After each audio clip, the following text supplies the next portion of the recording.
Hello and welcome back to Let's Play Cave Story. On the last episode we got the Spur and Professor Booster gave us the Booster 2.0, so I'm back at Arthur's house now.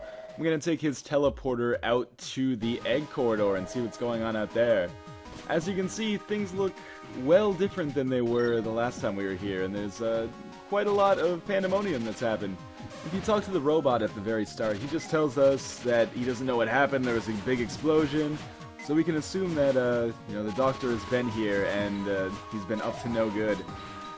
Enemies here are pretty much the same as the ones we faced in our first trip through the Egg Corridor, although the flying creatures now shoot 2 projectiles instead of 1, so even more incentive to avoid them now.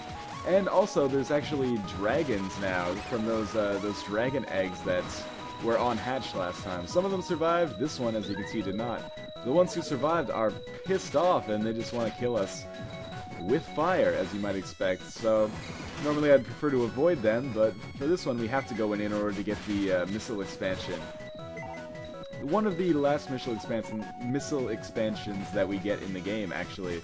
So if we just charge up our spur a little bit, probably should have let it go to max instead of 2 level 2s, but in any case, we'll open the treasure chest, get our max missiles increased by 5. And then come back out this way. The enemies here are really a cakewalk as long as you keep using your spur. And that was a poor heart to go for, because as I hit it, I also hit the spike that took 10 damage off. Or 10 health off. So I got 6 and lost 10 in that transaction. Probably something I would not recommend in the future. Really, the stalactites are the most dangerous enemies here. Stalactites? Stalagmites? I don't know. I was never much of a geology nerd as a kid. In any case, for this part, we can see that things have gotten pretty bad for the Cthulhu who used to live here. We're just going to blow our way through the remnants of his house and out the top, because this is the only way to proceed in the Egg Corridor. We're already about halfway through the what would you call it? The regular part of the Egg Corridor, the non-boss part of our second run through the Egg Corridor. This is another new enemy.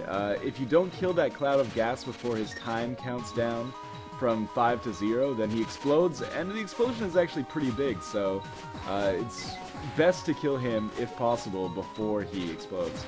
Otherwise, you're going to have to, make some pretty significant headway, or put some distance between yourself and him if you're to survive that, or at least avoid getting hit. Really, what I should be doing here is, A, not getting hit by the crystals, although, where's the fun in that? And B, leveling up my other items, because there's a couple of them that are not sitting at max health right now. But it's not a huge deal because the Spur is such a world destroyer that you can use it pretty much for every enemy you face for the remainder of the game, although I will not do that exclusively, I'm pretty sure. So we'll come in here and get another missile expansion. And unfortunately, opening that treasure chest actually triggers a boss fight, but the boss fight is relatively easy. You're fighting what's known as the Sisters, basically 2 dragons that shoot fire at you and rotate around you. It reminds me a little bit of in Super Mario World when you finish a fortress and have to fight those dinosaurs that were on the moving platforms. Really, all you want to do is watch for which one opens its mouth and then make sure to hit it with a blast from your spur, because this will cause it to close its mouth and thus you won't have to deal with it shooting fire at you. At least for the first part of the boss fight, because once you do a certain amount of damage, they both open their mouths at once and they don't flinch when you shoot them. This would be that point. So you gotta be a little bit more careful now, but I'm pretty much in no risk of dying considering the amount of health I have left right now. I could take a couple of hits and still be well on my way, as I did right there. Probably unexpected to take a hit from the dragon just by walking into it rather than getting hit by the fireball, but that's how it works sometimes. So we will kill the Sisters, and then when they explode, we will be able to exit here with our missile expansion intact. You could get out of here without fighting the boss, provided that you just didn't open that treasure chest, but it's worth it to do it because they're not that hard, the missile expansion is valuable, and you get a save point at the end, which is welcome at this point, considering the limited amount of health I have left.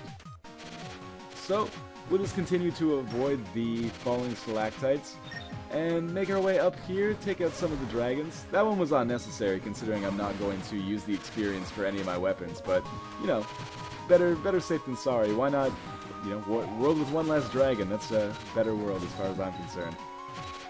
Yeah, you can insert any word instead of dragon, and that would come across as incredibly xenophobic, I think. But, you know, here we go. We're on egg number 1. Pick up that experience, and then head to the end of the egg corridor. And obviously, we will go to the save point first. And this is actually an essential save point to get, because this is kind of the fork in the road that determines which ending you're going to get. So refill health and missiles, save our game, and then head out to this next door. And as we enter in here, we can see that the egg that used to be here is now gone. And the words hatch successful seem to indicate that there was one dragon egg that actually managed to get out okay. And here is Kazuma again. Still looking like he's just had a salty Limburger, just caught a whiff of a delicious gorgonzola. And he shows us, or he gives us a little bit of exposition on the story. But really, the existence, or his purpose right now is to give us a choice between taking the lame ending to the game and taking the good ending. So what he's going to say is that he's hatched a Sky Dragon, and we have the option of escaping with him. So there's a yes-no decision on the dialogue tree. If we say yes, we can get on his Sky Dragon and end the game right now, but we're missing a lot of the game if we do that. But I will show you that ending just because, you know, it's kind of artistic, and I think if you play through the game, you might as well see it once. It's kind of a bittersweet ending. And the game also kind of verbally bitch slaps you for being a pussy, basically. You'll see as we get on the Sky Dragon here. Yeah, get on the Sky Dragon, that's what I just said, man.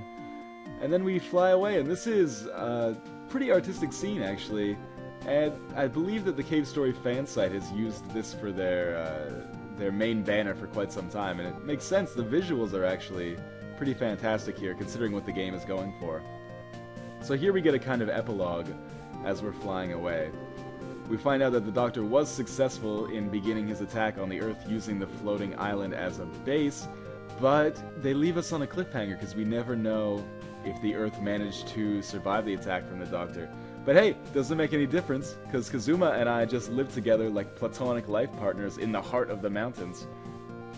So, yeah, in this way the game is kind of saying, like, way to go, hero, you totally pussied out, you fucking coward. And then it just gives us this horrible ending screen that just says, the end. So that's how it could have happened. Stay tuned for the real ending.